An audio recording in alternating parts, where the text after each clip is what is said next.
Y gracias por sintonizar esta edición de El Amor que Vale. Mi nombre es Irving Ravelo. Los viejitos mueren, lo mismo que los bebecitos, adolescentes y jóvenes mueren, ricos y pobres, cultos e incultos, famosos o desconocidos. En la raza, pues negros y blancos, o del color que sean, mueren por miles en todas partes del mundo. El tema del mensaje que escuchará a continuación es ¿cómo sonreír ante la muerte? Vamos a dar paso ahora al doctor Adrián Rogers en la voz del pastor Lenín de Llanón. Por favor, abra la palabra de Dios en el Salmo 23 y veamos el verso 24. Creo que este versículo es el más citado del Salmo 23. Aunque ande en valle de sombras de muerte, no temeré mal alguno, porque tú estarás conmigo. Tu vara y tu cayado me infundirán aliento. Una viejecita había caminado con Jesús por muchos años. Era una santa en el verdadero sentido de la palabra, pero su cuerpo se fue debilitando poco a poco, y esa preciosa vida se estaba desvaneciendo, y terminó postrada en su propio lecho. Sus seres amados estaban a su alrededor, estrujándose las manos y llorando desconsoladamente. Ella los miró con mucha ternura y casi en un suspiro les dijo: lloren, sí deben hacerlo, pero no lloren por mí, porque yo estoy feliz de morir. Hoy quiero hablar de cómo sonreír frente a la muerte. Reconozco que hablar de la muerte no es un asunto muy popular. La gente prefiere hablar de cualquier otra cosa, menos de la muerte. Por todos los medios posibles tratamos de eludir el tema. ¿Sabía que el hombre es la única criatura que sabe que va a morir y trata desesperadamente de olvidarlo? Esa es la razón por los exagerados maquillajes. Si un hombre llega a cierta edad y tiene los suficientes recursos económicos, se compra un carro deportivo. Tratamos de hacer lo que sea para minimizar el hecho de que vamos rumbo a la tumba. Y aún las tumbas son construidas para que sean verdaderos memoriales, impresionantes monumentos o exagerados jardines. ¿Por qué? Porque no nos gusta la idea de la muerte. Pero escúcheme, la muerte es un hecho real y es algo a lo cual no debemos tener temor. Es algo que debemos anticipar. Estoy seguro que David tuvo eso en mente cuando escribió esas palabras en el Salmo 23, verso 4. Habló del valle de sombra de muerte. Y ese valle existe en Palestina. Comienza entre Jerusalén y Belén, más o menos a 680 metros sobre el nivel del mar. Hay un pequeño riachuelo que brota de un lado de la montaña. A veces ese riachuelo se transforma en un río cuyas aguas buscan el nivel del mar. Pero con el paso del tiempo se ha formado un abismo, un cañón rocoso en los montes de Judea. Y el pequeño hilito de agua que empezó arriba en las montañas fluye hasta llegar al nivel del Mar Muerto. Este abismo o cañón es conocido como el Valle de Sombra de Muerte, porque es tan estrecho en algunos lugares que apenas tiene unos 3 metros de ancho. Y aún en los días completamente soleados está cubierto de sombras, y hay oscuras cavernas. En tiempos bíblicos, esas cuevas eran el hábitat de osos, hienas, leopardos y, por supuesto, ladrones y asaltantes. Había lugares muy empinados de donde las ovejas podían caer, y era un lugar tenebroso debido a las grotescas sombras que los cubrían, aun cuando el sol estuviera en su cenit. Pero era un valle muy útil porque durante el invierno, cuando no había mucha hierba, los pastores llevaban a sus ovejas a Jericó y las alimentaban en los verdes pastos que crecían en Jericó, aún durante el invierno.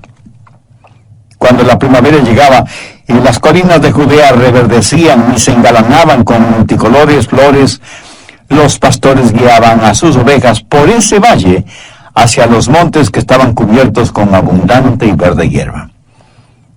Sin duda todo esto sirvió de inspiración a David cuando escribió el Salmo 23, porque él mismo era un pastor, e indudablemente guió a sus ovejas por ese valle, el valle de sombra de muerte. Y David está diciendo que lo que Jehová era para él lo era para sus ovejas. David había aprendido a sonreír frente a la muerte. Y yo quiero que usted aprenda a hacer lo mismo.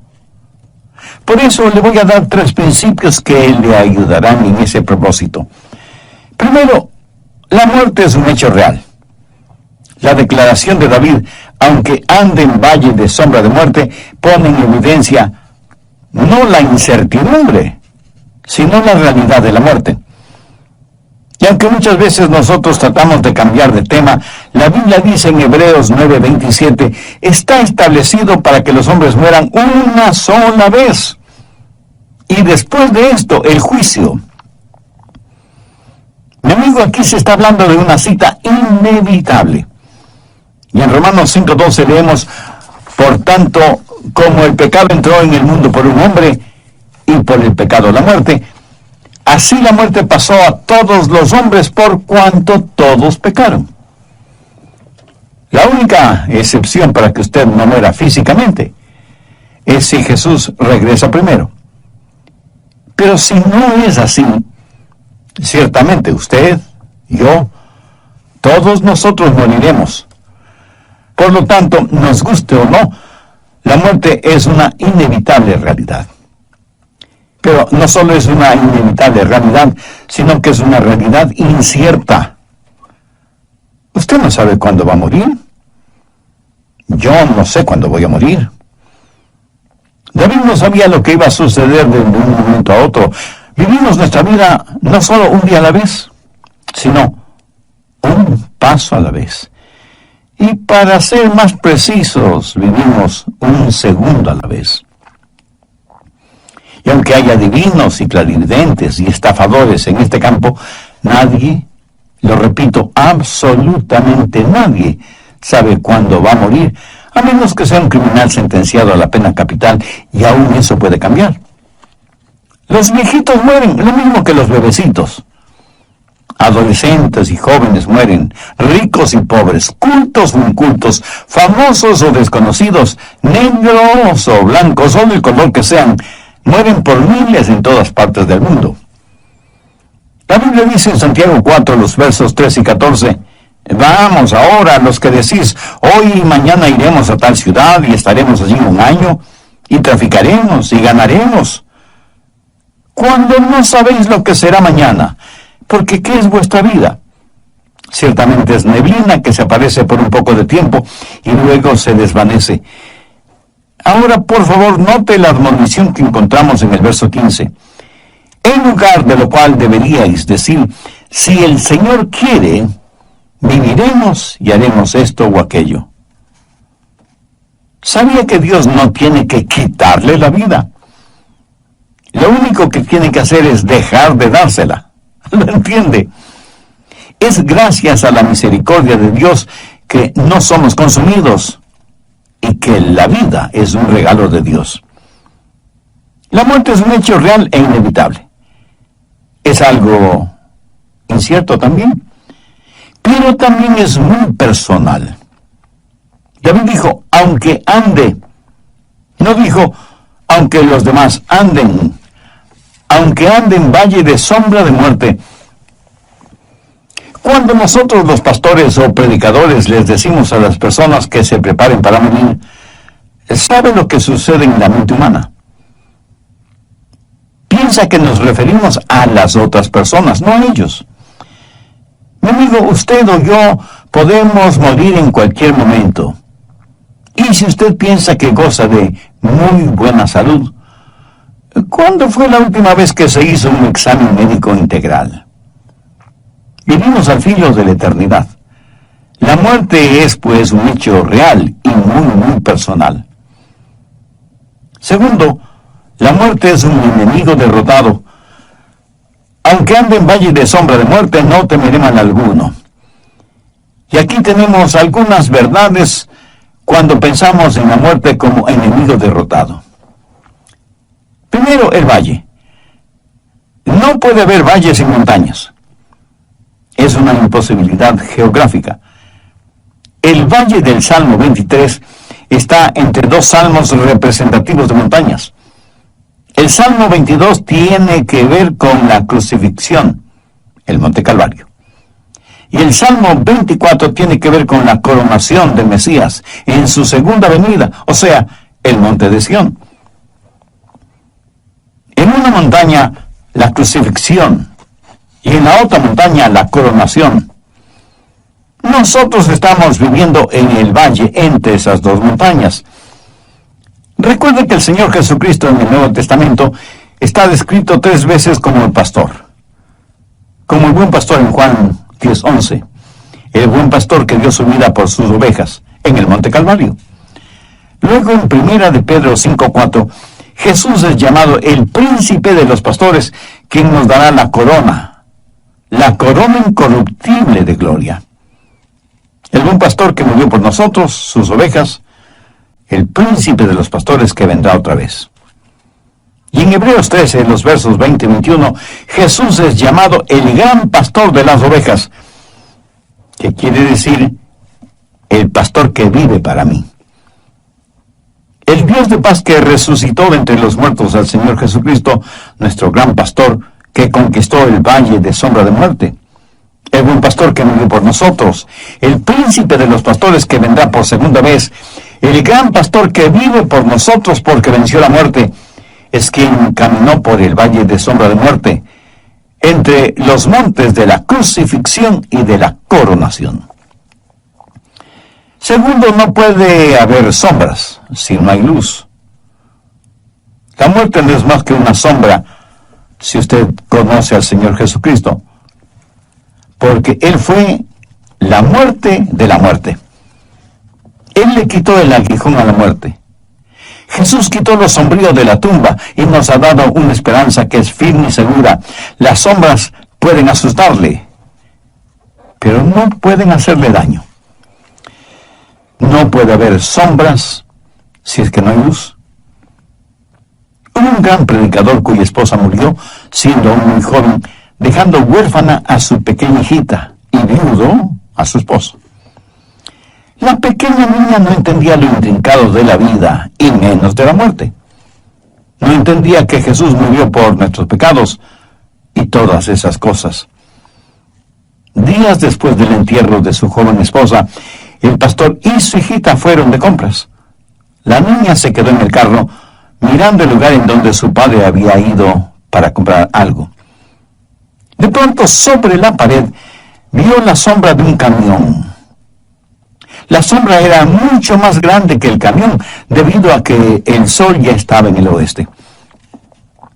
El padre de la niña salió del almacén, vio también la enorme sombra del camión y vio la mirada inquisidora de su hijita y decidió darle una lección objetiva. Le dijo: hija, si pudieras escoger, ¿qué preferirías? ¿Que la sombra del camión esté sobre ti o que el camión te atropelle?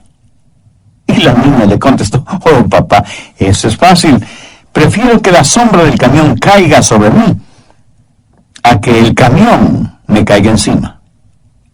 Entonces su padre, abrazándole con mucho amor, le dijo: hijita, estás en lo cierto. Ahora escúchame. Solo la sombra de la muerte cayó sobre tu mamá. El camión, o sea, la muerte, cayó sobre Jesús hace más de 20 siglos. Tremenda lección, ¿no le parece? Jesús le quitó el aguijón a la muerte y victorioso le quitó la tristeza a la tumba. Y no puede haber sombra a menos que haya luz. Permítame compartir con usted algunos versículos muy significativos. Isaías 9:2. El pueblo que andaba en tinieblas vio gran luz. Los que moraban en tierra de sombra de muerte, luz resplandeció sobre ellos. No hay sombra si no hay luz. Mi amigo, ¿se encuentra usted ahora mismo en algún valle de sombra de muerte? pues mire hacia la luz. Si mira hacia la luz, la sombra estará a sus espaldas. Usted ni siquiera la verá. Mire hacia la luz. No hay valle a menos que existan montañas, y no hay sombra a menos que exista luz. Tercero, no hay mal sin la existencia del bien. Aunque ande en valle de sombra de muerte, no temeré mal alguno, porque tú estarás conmigo. Aquí David está comparando la maldad frente al gran pastor de las ovejas, pero ¿qué es lo que David quiere decir con la frase, tú estarás conmigo? Recuerde cómo comienza el Salmo 23, Jehová es mi pastor. Y como ya lo he dicho anteriormente, Jehová es Yahweh. Palabra realmente impronunciable porque está compuesta de 4 consonantes. Yahweh era el más sagrado nombre de Dios que los judíos conocían. ¿Cuán sagrado, cuán reverente es el nombre de Dios para usted? Es más, tiene una relación personal con Dios por medio del Señor Jesucristo. ¿Qué importancia tiene en su vida la Biblia como la inspirada palabra de Dios? Si usted muriera hoy, ¿le sonreiría la muerte? Si usted se siente desconcertado con esas preguntas, entonces es evidente que usted todavía no es salvo, y aunque esté vivo, espiritualmente está muerto en sus pecados. Por eso le invito a que ahora mismo haga la más trascendente decisión de su vida, porque de esta decisión depende su futuro eterno. Le invito a repetir conmigo la siguiente sencilla oración. Mi oración es para que le sirva de guía. Usted use sus propias palabras, pero dígalas con fe, con sinceridad, depositando toda su confianza en Dios, teniendo la absoluta certeza de que Él le escuchará, porque, como bien lo dijera David, al corazón contrito y humillado, no despreciarás tú, oh Dios. Así que, ore conmigo de la siguiente manera. Querido Dios, confieso que sí tengo temor de morir, sin que mis pecados hayan sido perdonados. Por eso vengo a ti en busca de ayuda, de gracia, de misericordia, que nadie ni nadie me la pueden dar, sino únicamente tú. Amado Señor Jesús, sé que tú entregaste tu propia vida en la cruz del Calvario, no para tu beneficio propio, sino para pagar la culpa de mis pecados, para perdonarme. Parte de este mensaje, dije que primero la muerte es un hecho real. La declaración de David, aunque ande en valle de sombras de muerte, pone en evidencia no la incertidumbre, sino la realidad de la muerte. Y aunque muchas veces nosotros tratamos de cambiar de tema, la Biblia dice en Hebreos 9:27, está establecido para que los hombres mueran una sola vez. Y después de esto el juicio. Mi amigo, aquí se habla de una cita inevitable. Y en Romanos 5:12 leemos, por tanto, como el pecado entró en el mundo por un hombre y por el pecado la muerte, así la muerte pasó a todos los hombres por cuanto todos pecaron. La única excepción para que usted no muera físicamente es si Jesús regresa primero. Pero si no es así, ciertamente usted, yo, todos nosotros moriremos. Por lo tanto, nos guste o no, la muerte es una inevitable realidad. Segundo, no puede haber sombras si no hay luz. La muerte no es más que una sombra, si usted conoce al Señor Jesucristo, porque Él fue la muerte de la muerte. Él le quitó el aguijón a la muerte. Jesús quitó lo sombrío de la tumba y nos ha dado una esperanza que es firme y segura. Las sombras solo pueden asustarle, pero no pueden hacerle daño. Tercero, no hay mal sin la existencia del bien. Aunque ande en valle de sombra de muerte, no temeré mal alguno, porque tú estarás conmigo. Aquí David está comparando la maldad frente al gran pastor de las ovejas. Pero ¿qué es lo que David quiere decir con la frase, tú estarás conmigo? Recuerde cómo comienza el Salmo 23, Jehová es mi pastor. Y como ya lo he dicho anteriormente, Jehová es Yahweh, palabra realmente impronunciable porque está compuesta de 4 consonantes. Yahweh era el más sagrado nombre de Dios que los judíos conocían. Cuando no queremos hacer algo, aunque Dios mismo sea el que nos ordene hacerlo, buscamos cualquier excusa para eludir la responsabilidad que Dios nos está asignando. Las páginas de la Biblia en el Antiguo y Nuevo Testamentos están abarrotadas de ejemplos. Adán, Eva, Moisés, Jonás, Pablo, Santiago, etcétera, etcétera. Parece que los seres humanos somos naturalmente profesionales en esto de presentar excusas o disculpas para no hacer lo que Dios nos ha mandado hacer. El capítulo 3 de Éxodo describe detalladamente la conversación entre Dios y Moisés, las órdenes de Dios y la cantidad de excusas por parte de Moisés para evadir la orden que Dios le había dado. Señor, no puedo ir. No me creerán. ¿Quién diré que me envía? Y Dios le dijo a Moisés, diles que el yo soy te envía. Yo soy el gran Dios eterno y personal, sin principio ni fin. No soy el que fui o el que seré. Así, diles que el gran yo soy te envía. Diles que Jehová, Yahweh, es mi poderoso nombre. Si mal no recuerdo, en un programa anterior dije que el nombre Jehová solo es mencionado en el Antiguo Testamento, no en el Nuevo. ¿Por qué? Porque el Jehová del Antiguo Testamento es el Jesús del Nuevo Testamento. Su nombre era tan sagrado que los escribanos judíos, cuando tenían que copiar ese nombre, de acuerdo a la tradición, se lavaban las manos 7 veces y luego copiaban el nombre de Dios con una pluma nuevecita que una vez escrito ese divino nombre era echada al fuego o a la basura. Jehová Yahweh, el gran yo soy. ¿Sabe que el nombre Jesús significa Jehová salva? Permítame darle un trasfondo de esto.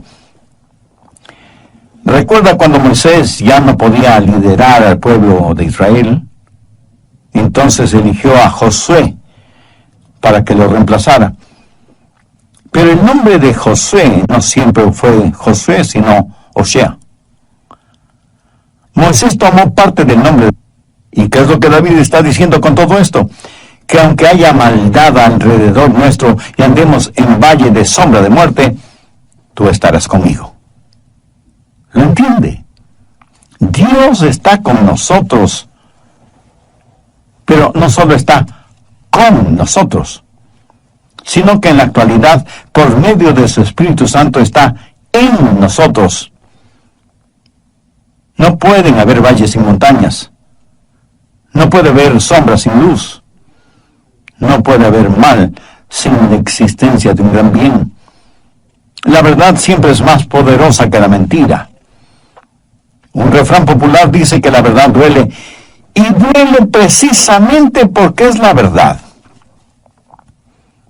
¿Será por eso que en términos generales los seres humanos somos tan mentirosos?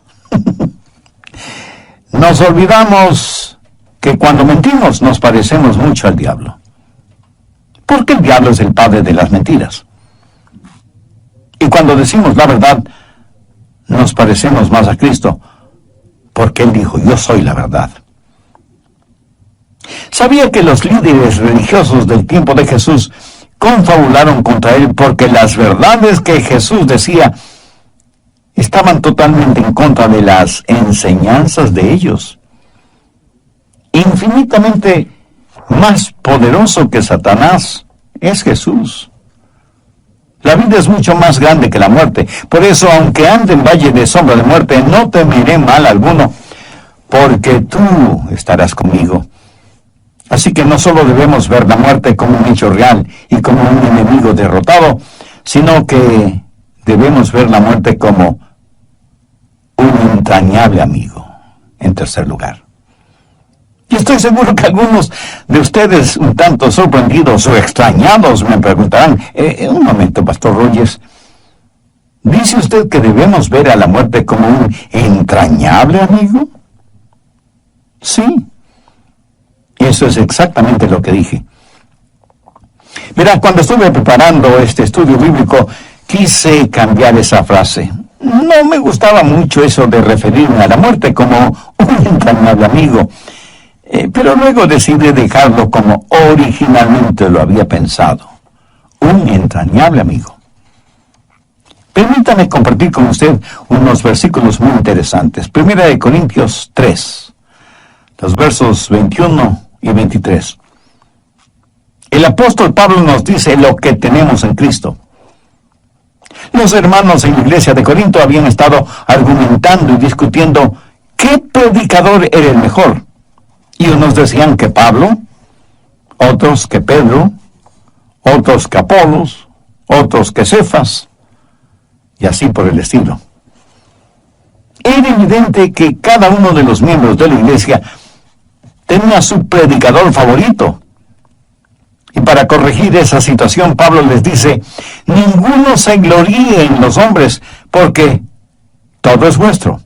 Sea Pablo, sea Apolo, sea Cefas, sea el mundo, sea la vida, sea la muerte, sea lo presente, sea lo porvenir, todo es vuestro, y vosotros de Cristo y Cristo de Dios.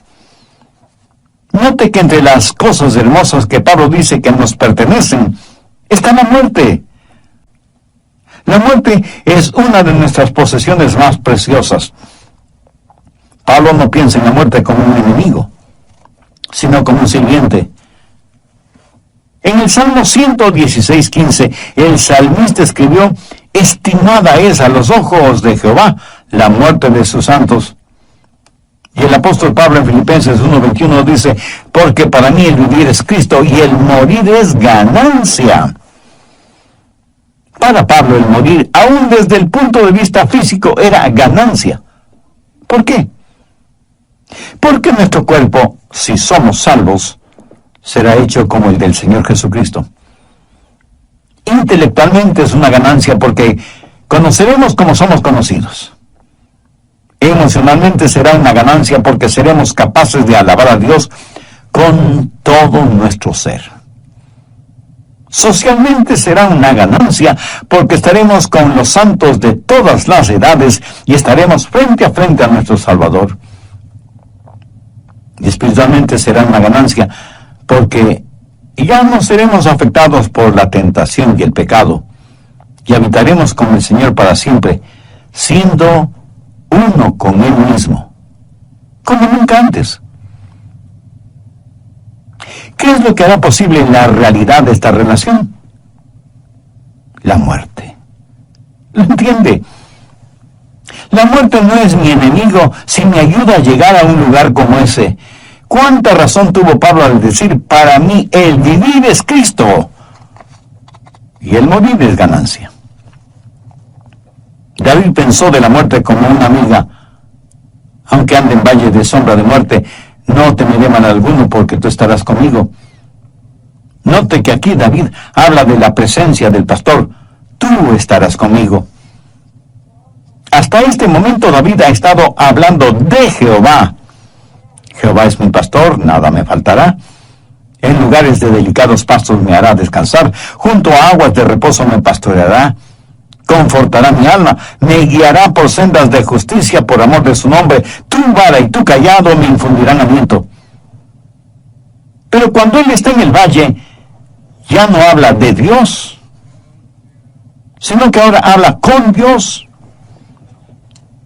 Habla de la presencia de Dios, de estar frente a Dios, porque Dios está con él, aún en el valle de sombra de muerte. La presencia del pastor. Pensemos en eso. Ya no tenemos que cruzar nuestro Jordán solos. Yo no estaré solo cuando muera, porque Jehová estará conmigo. Pero no solo tener la presencia del pastor, sino también su poder. Tu vara y tu cayado me infundirán aliento. No se olvide que el cayado le servía al pastor para proteger a las ovejas, para guiar a las ovejas, para levantar a las ovejas. Mi amigo, cuando usted vaya a morir,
si es un creyente en el Señor Jesucristo, le prometo que Él estará con usted fortaleciéndole.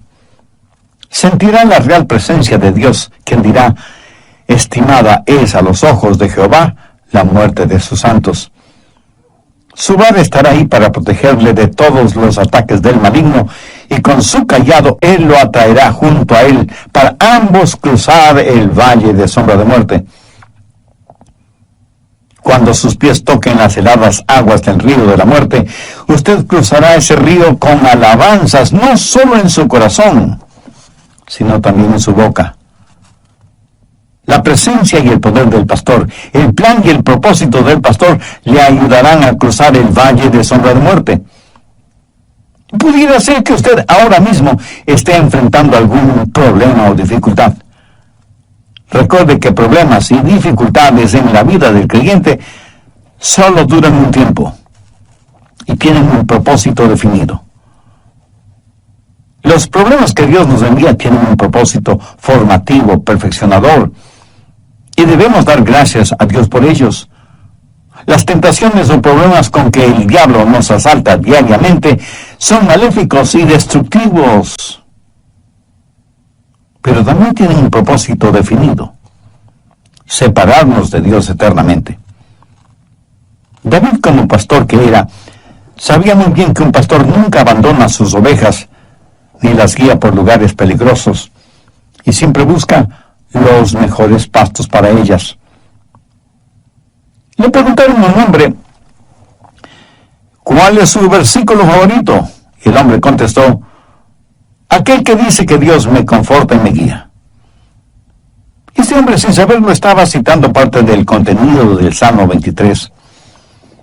Hay una hermosa canción religiosa que dice: si Jehová es mi pastor, ¿de qué debo temer? Si estoy protegido por su tierna misericordia, ¿quién o qué puede hacerme daño? Tengo paz celestial, consuelo divino, mientras por fe Él vive en mí y yo vivo en Él. Y sé que no importa lo que me suceda, Jesús hace bien todas las cosas, porque el propósito del pastor es guiarnos con seguridad por entre el valle de sombra de muerte. La Biblia dice en Hebreos 2:15: y librar a todos los que por el temor de la muerte estaban durante toda la vida sujetos a servidumbre. Ahora, escuche atentamente lo que voy a decir. Usted no está listo para vivir hasta que ya no tenga temor de la muerte.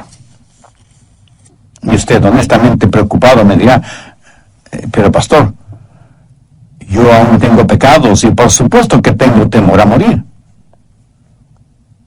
Gracias por su sinceridad, mi amigo. Ahora, permítame decirle qué debe hacer.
con sus pecados. Ponga su fe en donde Dios puso sus pecados, o sea, en Jesús.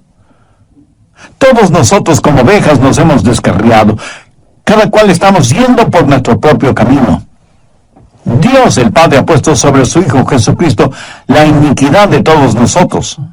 Sí, usted debe tener temor de la muerte mientras siga viviendo en el libertinaje de sus pecados. Pero cuando sus pecados le hayan sido perdonados por el sacrificio de Jesús, la muerte dejará de ser su enemiga y se convertirá en su entrañable amiga. Le quiero ayudar para que sepa que la muerte no representa ningún terror para usted. Para que tenga la capacidad de sonreír frente a la muerte. Para que defina de una vez y para siempre este asunto de la muerte. Si usted no tiene la seguridad de su salvación, le invito a orar conmigo una sencilla oración. Pero lo importante es que usted ore con genuina fe, sinceramente, depositando toda su confianza en Dios. Puede orar en voz alta o en voz baja, o silenciosamente si así lo prefiere. Su oración de todas maneras será escuchada por Dios. Querido Dios, quiero ser salvo aquí y en este momento. He pospuesto ya por mucho tiempo esta decisión que tiene que ver con mi vida eterna. Sé que tú me amas y que hasta ahora he sido indiferente a ese incomparable amor tuyo.